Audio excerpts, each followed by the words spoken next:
A phrase that you'll hear from me pretty frequently when I talk to unfaithful spouses is you have to own it. You have to own what you've done. If you can't own what you've done, you're going to push away your betrayed spouse. Your betrayed spouse will feel alienated. You'll pretty much alienate yourself from almost everybody in your life that wants to see you be a safe person.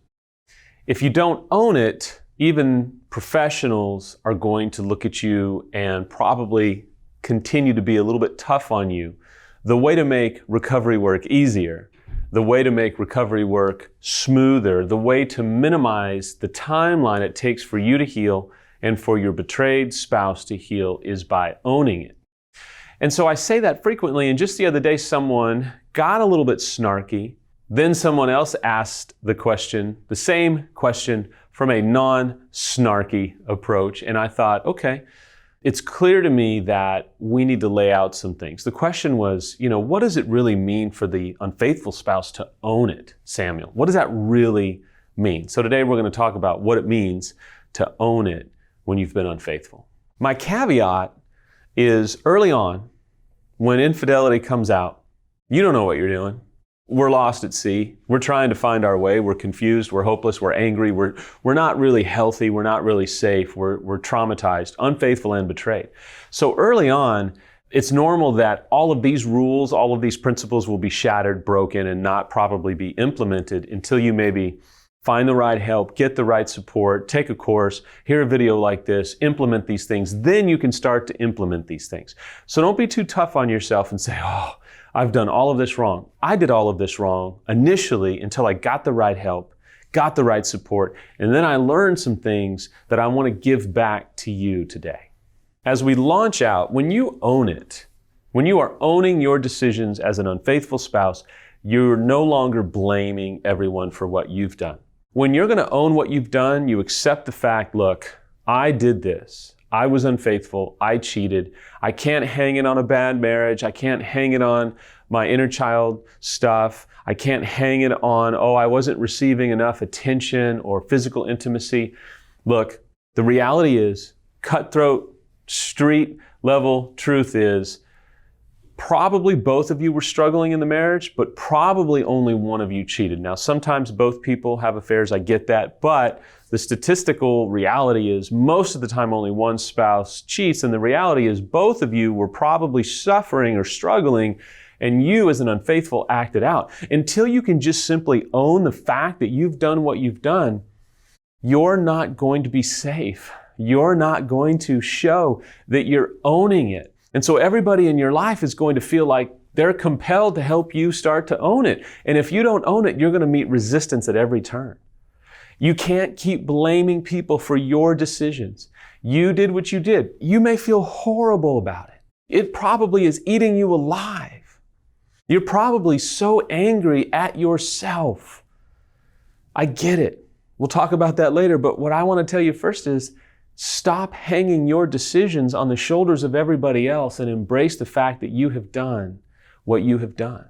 You're never going to make things worse by owning the fact that you have done what you've done. Next is, the more that you minimize it, the more that you're not owning it. As long as you can say, well, it was just this, it was just that, it was just this, it was a little bit of this, it wasn't that, it wasn't that, it wasn't that, it was this.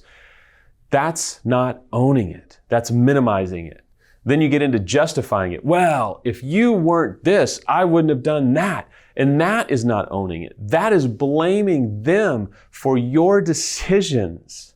And that's pushing all the people that you love away.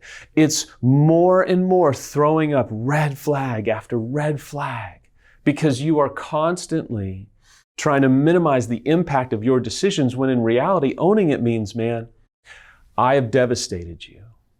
I realize I didn't think it was a big deal, or I didn't think it would come out, or I didn't think it would hurt you this way. I wasn't thinking clearly. I have devastated you. I am sorry. I will do whatever it takes to heal. I will go anywhere, do anything, spend any amount of money to help you feel safe and see how sorry I am. And I don't want to do that again.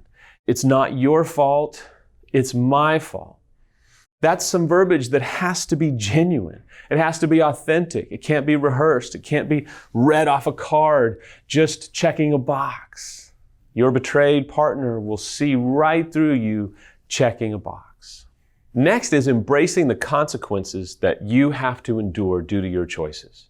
Embracing the consequences that you have to endure because of your choices. I hated it. Every time I experienced consequences, man, I was angry, I was bitter, I was mad, I was projecting my anger at myself onto Samantha. And that just won't work. That's not owning it. When we will embrace the circumstances, that could mean a lot of pain and suffering. That could mean having to go to counseling. That could mean having to go to an EMS weekend. That could mean sitting with people that you don't gel with and having to talk about your biggest mistake of your life. That could mean some inconvenience. A lot of money spent, a lot of time, a lot of sacrifice, maybe some extreme humility, some embarrassment, some shame. Those are consequences. You have brought them upon yourself. Accept that. Own it. Embrace it. Stop trying to run from it, because that's not facing the music. That's not being a safe person. Next is acceptance. And acceptance means this is what this moment requires of me due to my choices. And I will willfully step into this moment. I will willfully accept what's coming my way. I do it on my own accord. I do it on my own recognizance. I willfully see what this moment has brought for me, and I will accept it. The older I get, the more I am being faced with accepting things about adulthood, about kids, about health, you name it. And I can tell you, if you want to be a person that a betrayed spouse feels like emoting with and being with and reconnecting with and forgiving and restoring, be a person that can accept what you've done and accept the consequences that you're having to embrace. The next one is a tough one, and it's probably one of the most confrontational, is that admit something is wrong with you. I'm not saying something's wrong with you chemically or professionally. I'm saying something is going on inside of you that caused you to do what you did, that is of your own choice, that is of your own responsibility. And one of the best things that you can do is stop pretending like you have it all together and it was just a momentary lapse in judgment, and that you don't need any help, and that you can fix it on your own, and that you know what you need to do, so you just need to do it. The reality is, if you knew what you should have done, you would have done it. If you knew what you were supposed to have been doing, you would have been doing, and you didn't, and that's why you did what you did, and you probably hate what you did, but what you did has caused an absolute upheaval of incredible proportion. To think that you still have it all together and that you're going to fix everything is pretty self-righteous, pretty prideful, and to go a little step further, you're pretty deceived. You're not going to be able to do this on your own. It's going to require outside expert care. It's going to require that you confront yourself graciously and kindly and accept the fact that you don't have the answers. One of the best things that you can do is go to a trusted source to get the help that your partner needs as well as yourself. This diabolical secret has just come out, or maybe it came out years ago. Without a proof that there's change, why would the offended, betrayed party have any hope that you're not going to do this again?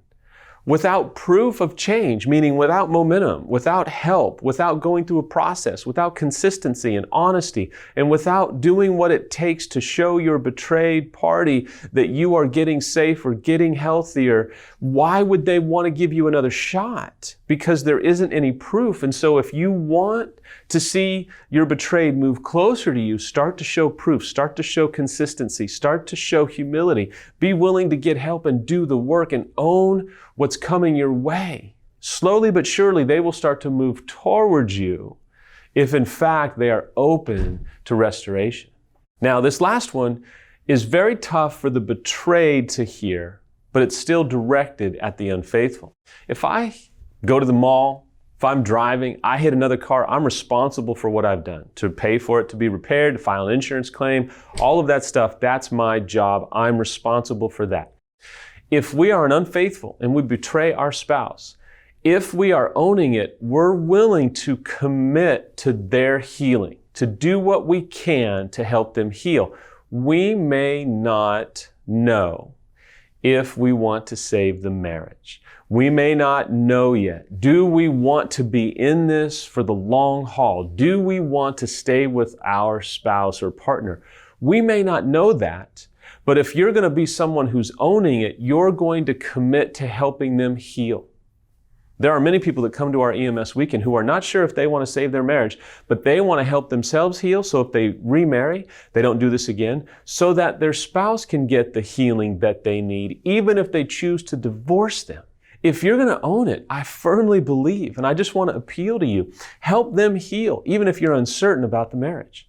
Help them heal, even if you're not sure. One of the best things for your own individual future is to be a man or a woman who owned it and said, look, I devastated this person and I put my bitterness aside and my anger, my justification, all that stuff.